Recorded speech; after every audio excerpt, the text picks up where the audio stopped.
भगवन नाम संकीर्तन करती हुई भक्ति महारानी कथा में आ गई। भक्ति महारानी जब आई तो सबको बड़ा आश्चर्य हुआ कि इतनी भीड़ में और कथा के मध्य में बीचों बीच में भक्ति महारानी कैसे आ गई। आने का कहीं से रास्ता ही नहीं था, इतनी भीड़ थी। तो लोग आपस में विचार करने लगे, कथम प्रविष्टा कथमागतेयम, ये कैसे प्रविष्ट हुई, कथमागतेयम, ये कैसे आई, मध्ये मुनीनाम इति तर्कयन्तः, सब लोग तर्क करने लगे कि मुनियों के मध्य में ये किधर से आ गई, पता ही नहीं चला। ये संकेत है। क्या संकेत है? बोले आप भगवान की कथा सुनोगे और कब भक्ति आपके हृदय में आ जाएगी आपको भी पता नहीं चलेगा, आ जाएगी तब पता चलेगा। भक्ति को बुलाने का यही तरीका है महाराज। भगवान की कथा में भक्ति कैसे आती है किसी को पता ही नहीं चलता। आप कथा में आओ फिर तो भक्ति आएगी ही आएगी, आपको पता भी नहीं चलेगा कब आप भक्त बन गए, कब आपके जीवन में भक्ति का प्रवेश हो गया। आपस में तर्क करने लगे कि भक्ति आई कैसे। मध्ये मुनीनाम इति तर्कयन्तः तो ऊचु कुमारा वचनम तदानीम, उसी समय सनकादिकों ने उत्तर दिया, क्योंकि कथा तो वही सुना रहे। सनकादिकों ने कहा तर्क मत करो, मैं बताता हूं ये भक्ति कहां से आई। लोगों ने कहा महाराज बताओ। तो सनकादिकों ने कहा ये भक्ति कहीं और से नहीं आई है, कथार्थतो निष्पतिताधुनेयम, कथार्थतो निष्पतिताधुनेयम। ये जो कथा है ना, इस कथा में ही भक्ति बैठी है और इस कथा का जो अर्थ निकलता है वही भक्ति है। इसी कथा में से निकली है, कहीं अलग से थोड़ी आई। इसलिए कथा के बीच में वो प्रकट हो गई, कहीं आना नहीं पड़ा उनको। आप कथा में आओगे और आते ही कथा में भक्ति निकलेगी और आपके हृदय में बैठ जाएगी। कथा का अर्थ ही भक्ति है। सनत कुमार के वचनों को सुनकर के सभी बड़े प्रसन्न हुए। भक्ति महारानी ने कहा प्रभु सबकी आप सुन रहे हो, मेरी भी सुन लो। सनकादिकों ने कहा देवी बताओ।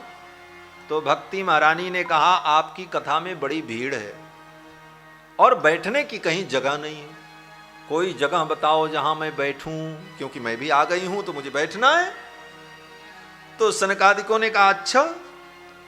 भक्ति महारानी ने कहा क्वाहम तु तिष्ठाम्यधुन्वा ब्रुवन्तु, मैं कहां बैठूं बताओ, मेरे लिए कोई आसन है। तो सनकादिकों ने हाथ जोड़ करके कहा हे भक्ति महारानी, सा त्वं च तिष्ठस्व सुधैर्य संश्रया निरंतरम वैष्णव मानसानि। ये जितने मेरे श्रोता कथा सुन रहे हैं इनके हृदय में, इनके मन में तुम बैठ जाओ जाकर, यही तुम्हारे लिए आसन है। और भक्तों के मन में आकर के, उनके हृदय में आकर के भक्ति विराजमान हो गई। और जब भक्ति हृदय में बैठ गई तो सब लोग कहने लगे। क्या कहने लगे? बोले भाई जिसके हृदय में भक्ति आ जाए वो तो धन्य है। ऋषियों ने कहा अरे श्रोताओं अब तुम लोग धन्य हो गए। बोले क्यों धन्य हो गए? बोले तुम्हारे हृदय में भक्ति जो आ गई। बोले भक्ति आ जाए वो व्यक्ति धन्य हो जाता है? बोले हाँ वही धन्य है। बोले जिसके पास धन हो? बोले धन होने से कोई धन्य नहीं होता, जिसके हृदय में भक्ति हो जाए वो धन्य होता है। बोले धन रहे चाहे न रहे, वो दरिद्र ही क्यों न हो, पहनने के लिए उसके पास कपड़े न हो, खाने के लिए अन्न न हो, लेकिन हृदय में अगर भगवान की भक्ति है तो वही धन्य है। सनकादिक कहते हैं कि सकल भुवन मध्य निर्धनास्तेपि धन्याः, सकल भुवन के मध्य में वो निर्धन प्राणी भी धन्य है जिसके हृदय में भगवान की भक्ति है। लोगों ने कहा चलो ठीक है, आप विद्वानों की दृष्टि में, संतों की दृष्टि में वो धन्य होगा, लेकिन दुनिया उसे महत्व थोड़ी देगी। अरे दुनिया तो धन को पूछती है, जिसके पास धन होगा उसके पास लोग आएंगे, लोग उसका आदर करेंगे, लोग उससे मिलेंगे, लोग उसको पूछेंगे। जिसके पास धन नहीं उसको कौन पूछने वाला। तो सनकादिकों ने कहा कि जिसके हृदय में भगवान की भक्ति होती है उसको कोई पूछे चाहे न पूछे। क्यों? उसे कौन पूछेगा? बोले उसको कोई पूछे चाहे न पूछे, उसको भगवान पूछते हैं। उसके पास कोई आवे न आवे, लेकिन उसके पास भगवान आते हैं। इसलिए धन्य कौन? बोले जिसके हृदय में भगवान की भक्ति हो। और भगवान आते ही नहीं, विक्रीणीते समात्मानं भक्तेभ्यो भक्तवत्सलः। भगवान भक्त वत्सल ऐसे भक्तों के हाथ से बिक जाते हैं। ऐसे भक्त भगवान को अपने वश में कर लेते हैं। कहने का भाव कि जिसके जीवन में भक्ति आ गई वही प्राणी धन्य है। इस प्रकार सनकादिकों ने श्रीमद्भागवत महापुराण के महात्म्य का वर्णन करके सुनाया। इस कथा को सुन करके ज्ञान वैराग्य भक्ति तीनों स्वस्थ हो गए। इसके बाद सनकादिक नारद जी को कथा सुनाते हुए भागवत की महिमा का वर्णन करते हुए एक उपाख्यान सुनाते हैं। उपाख्यान ये है कि तुंगभद्रा नदी के तट पर आत्मदेव नाम के कोई ब्राह्मण रहते थे।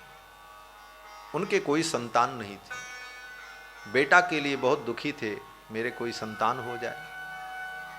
दूसरों को जब देखते थे कि लोग अपने बच्चे को अपने गोद में लेकर के दुलार कर रहे हैं, बच्चा तोतली भाषा में बोल रहा है, माता पिता उसे दुलरा रहे, तो आत्मदेव ब्राह्मण को बड़ी ग्लानि होती कि मेरे बेटा ने, मैं इतना अभागा हूं। और इतना दुख हुआ कि आत्मदेव ब्राह्मण मरने के लिए चल पड़े। ऐसे जीवन से तो मर जाना अच्छा है। मरने के लिए चले, रास्ते में एक सन्यासी मिल गए। वो सन्यासी जी श्रीमद्भागवत महापुराण के 10वें स्कंद का पाठ कर रहे थे। सन्यासी जी कुछ परिचित थे। सन्यासी जी ने पूछा, विप्र किधर जा रहे हो? आत्मदेव ब्राह्मण ने कहा, अब किधर जाएं, अब तो मेरे जीवन की आशा समाप्त हो गई, अब तो मैं मरना चाहता हूं। सन्यासी जी ने कहा, क्यों मरना चाहते हो? ये मानव जीवन दुर्लभ जीवन है, इस जीवन को पाकर के भगवान का भजन करो। आत्महत्या करने जा रहे हो, ये तो महान पाप है। आत्मदेव ब्राह्मण ने कहा, मेरे पुत्र नहीं है, मैं तो मर जाना चाहता हूं। सन्यासी जी ने समझाया, अरे पुत्र नहीं है तो भगवान को ही पुत्र मान लो। अरे मानने का ही तो संबंध है, और बुद्धि को समझाना ही संसार का व्यवहार है। भाई शरीर से कितने कीड़े पैदा होते हैं, कितने जीव इस शरीर से पैदा होते हैं। एक बड़ा जीव पैदा हो गया तो उसको हम बेटा बेटी मान ही तो लेते हैं। यथार्थ में तत्व की दृष्टि से चिंतन करो तो इस शरीर से कितने कीड़े पैदा होते हैं। सब में जीव होता है, सब में चेतनता होती, लेकिन उनको हम अपना पुत्र नहीं मानते। तो कहीं ना कहीं मानने का ही महत्व है। जिसको हमने मान लिया वो मेरा बेटा। तो जब मानने की ही बात है तो शरीर से उत्पन्न होना ही क्या, भगवान को ही बेटा मान लो, क्या आपत्ति? और रोज कहते भी हो, क्या कहते हो? बोले भगवान की जब स्तुति करते हैं तो क्या कहते हैं? बोले त्वमेव माता च पिता त्वमेव बंधुश्च गुरुस्त्वमेव और त्वमेव विद्या द्रविणम त्वमेव। और इसके बाद की चालाकी क्या है? बोले इसके बाद व्यक्ति कहता है, हे प्रभु कुछ अगर छूट गया हो तो त्वमेव सर्वम मम देव देव, तुम ही मेरे सब कुछ हो। लेकिन इसका पालन कितना हम अपने जीवन में करें? जब त्वमेव माता च पिता त्वमेव, तुम ही माता तुम ही पिता, और इसमें शब्द का विन्यास देखो कितना सुंदर है कि त्वमेव, त्वम एव, दो शब्द मिलकर के बना त्वमेव। तो त्वम माने तुम, एव माने ही। त्वमेव माता, तुम ही माता हो, दूसरी कोई माता नहीं। अर्थ तो यही है। कहते तो हम इतनी जबरदस्त ऊर्जा के साथ कि आप ही मेरी मां हो। त्वमेव माता च पिता त्वमेव, तुम ही पिता हो, तुम ही सब कुछ। त्वमेव सर्वम, तुम ही मेरे सब कुछ हो। और उसी क्षण फिर संसार वही होता। तो हम ये जो स्तुति करते हैं एक प्रकार से भगवान को भी ठग ही तो रहे। किसी अर्थ में हम मान पाते हैं कि वो मेरे माता पिता, कह देते हैं, औपचारिकता पूरी कर लेते हैं, तुम्हें वो माता जपता, तुम्हें वो बंधु चस्का, तुम्हें तेरा तुझको अर्पण क्या लागे मेरा। हाँ, कितने सुंदर शब्दों में हम कह लेते हैं, लेकिन उसका हम अपने जीवन में कितना पालन कर न पाते हैं, ये बड़ा महत्व। आत्मदेव ब्राह्मण को सन्यासी ने समझाया, क्यों पड़े हो पुत्र के मोह में, भगवान को ही बेटा मान लो। और भगवान तो तैयार बैठे हैं, भगवान तो कहते हैं तुम जो मुझे बना लोगे मैं बन जाऊंगा, मैं सब कुछ बनने को तैयार हूं। बोले आप किसी का बेटा भी बनते हो? बोले हाँ, बनाने वाला होना चाहिए। और बनाया इस संसार में महाराज, किसने बनाया? बोले स्वयंभू मनु और शत्रुपा जी ने बनाया। स्वयंभू मनु और शत्रुपा ने नैमिषारण्य में तप किया, भगवान प्रकट हो गए, भगवान ने कहा वरदान मांगो। तो भगवान से लोग बेटा बेटी मांगते हैं, संतान धन संपत्ति मांगते हैं। मनु शत्रुपा ने कहा आप ही मेरे बेटा बन जाओ, चाहो तुम ही समान सुत प्रभुसन कवन दुराव, आप ही मेरे बेटा बन जाओ। तो भगवान ने कहा कि आप सरिस खोजो कहाँ जाई, आप सरिस खोजो कहाँ जाई, आप सरिस खोजो कहाँ जाई, नृप तब तनय भोग में आई, नृप तब तनय भोग में आई, नृप तब तनय भोग में आई, नृप तब तनय भोग में आई, आप सरिस खोजो कहाँ जाई, आप सरिस खोजो। भगवान ने कहा अपने समान ढूंढने कहाँ जाऊं, मैं ही बेटा बनूंगा। भगवान बेटा बन गए। तो भगवान तो तैयार बैठे हैं, कोई बेटा बनाना चाहे तो भगवान बेटा बन जाएंगे। भगवान को कोई पति बनाना चाहे, भगवान कहे हम बैठे हैं, तुम बनाओ, हम बनने को तैयार हैं। कुछ भी बना लो, भगवान बेटा पुत्र पत्नी पिता सब बनने को तैयार हैं। लेकिन भक्त कहता नहीं, प्राणी चाहता है माया को। ऋषि ने समझाया, सन्यासी जी ने समझाया कि भगवान को बेटा मान लो, लेकिन मोह से ग्रस्त आत्मदेव ब्राह्मण को समझ में नहीं आया। आत्मदेव ब्राह्मण ने कहा महाराज ये ज्ञान विज्ञान तो हमको भी मालूम है, हम भी ऐसा प्रवचन कर लेते हैं जैसा आप बता रहे हो, सब भगवान को बेटा मान लो बेटी मान लो, लेकिन ये समझ में नहीं आता। आप तो सन्यासी हो, आपको क्या पता, आप भी मेरे जैसे गृहस्थ होते तब पता चलता। तो क्या करें? सन्यासी जी ने कहा अच्छा हम तुम्हारा भाग्य देखते हैं। सन्यासी जी ने आत्मदेव ब्राह्मण के मस्तिष्क की रेखाओं को देखा और कहा अरे तुम्हारे भाग्य में तो बेटा लिखा ही नहीं है, इसलिए बेटा की आशा छोड़ दो। बोले कब तक नहीं लिखा है?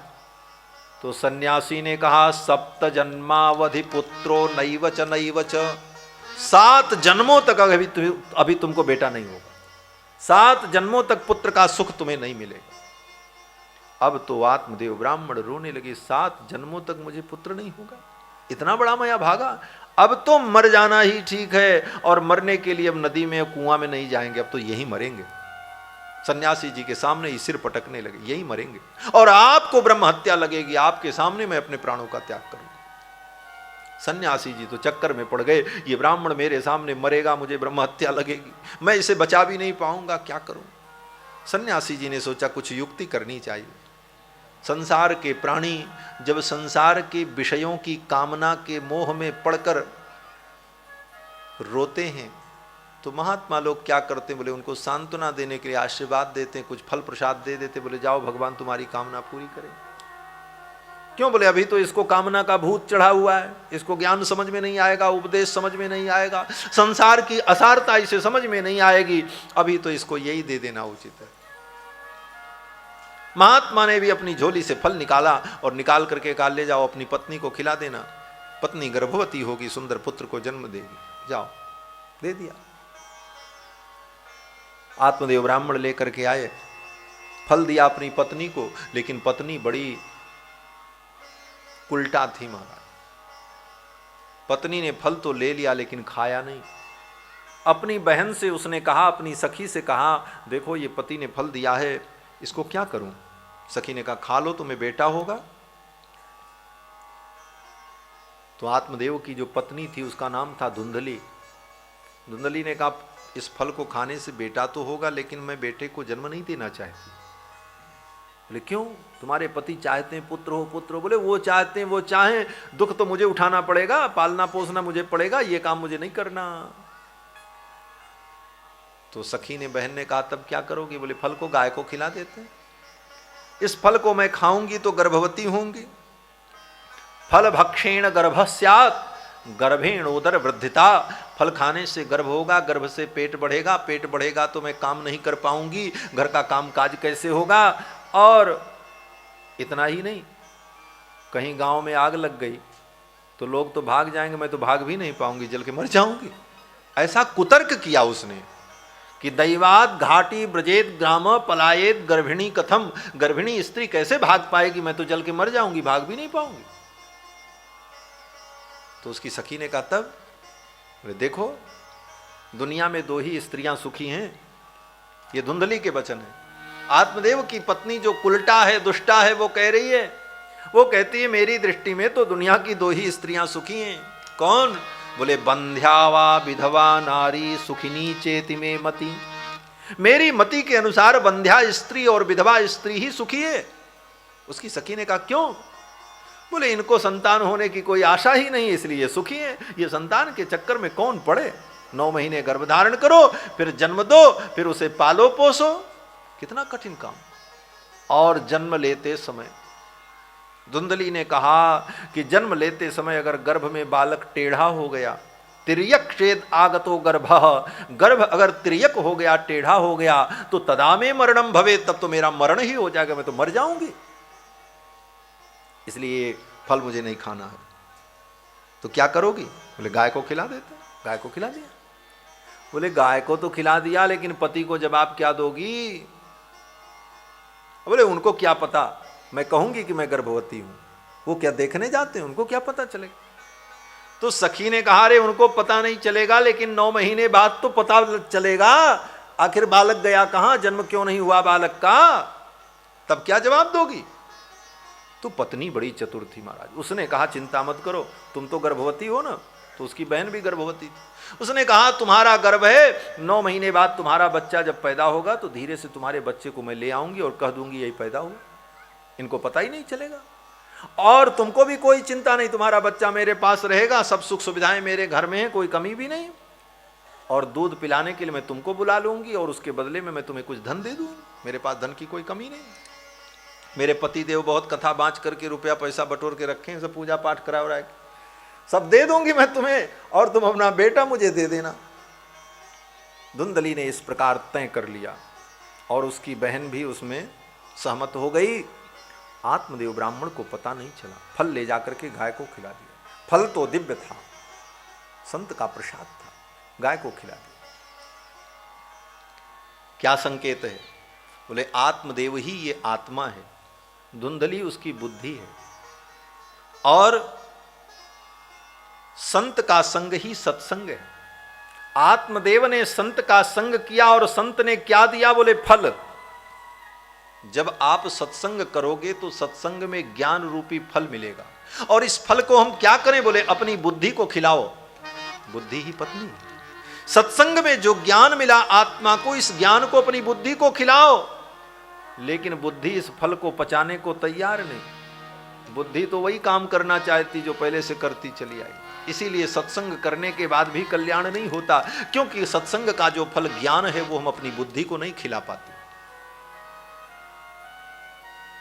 बुद्धि कुतर्क करती है। धुंधली ने क्या कुतर्क किया? बोले गर्भ होगा तो मैं भोजन नहीं कर पाऊंगी, चलूंगी कैसे, दौड़ नहीं पाऊंगी, ये होगा वो होगा। अनेक प्रकार के कुतर्क करके बुद्धि ने उस फल को नहीं खाया, धुंधली ने नहीं खाया।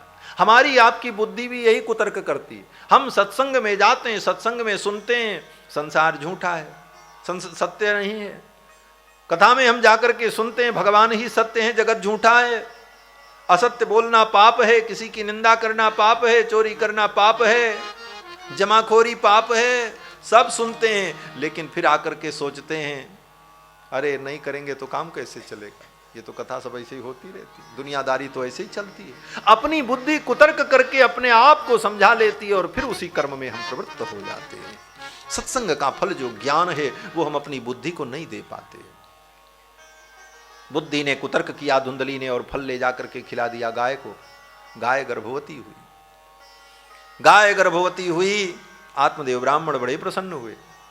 जो मेरी गाय कभी गर्भवती नहीं हुई थी वो भी गर्भवती हुई। और वास्तव में आत्मदेव ब्राह्मण जिस पशु को पालते उस पशु को भी कोई बच्चा नहीं होता। पेड़ लगावें तो पेड़ में फल न हो। आज तो बड़े प्रसन्न आत्मदेव ब्राह्मण, मेरी गाय भी गर्भिणी हुई, अब तो ये भी बच्चे को जन्म देगी, दूध होगा, बछड़ा आएगा। अनेक प्रकार की बातों को सोच करके प्रसन्न होने लगे। समय बीता और धुंधली ने अपने योजना के अनुसार अपनी बहन के बच्चे को मंगा लिया। आत्मदेव ब्राह्मण को पता नहीं चला।